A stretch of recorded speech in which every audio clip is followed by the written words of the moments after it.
Bentornati al consueto appuntamento con Cronache Venete, contenitore di attualità, cultura e cronaca. Proprio dalla cronaca partiamo e rimaniamo nel Sandonatese. Un giovanissimo atleta, Michele Giacchetto, del Canoa Club di Sandona di Piave, è stato premiato poco prima del Consiglio Comunale del 30 settembre, proprio nella sede municipale. Non a caso la scelta di premiarlo poco prima del Consiglio Comunale per un abbraccio simbolico della città intera. Vediamo il servizio.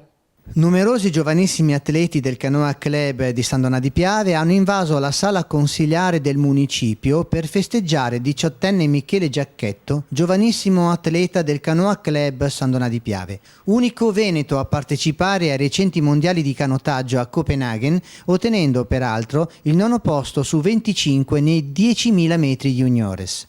Il premio è stato assegnato dal sindaco Andrea Ceresera attraverso la consegna di un gagliardetto della città. Insieme a Giacchetto è stato premiato il presidente del Canoa Club Corrado Leo.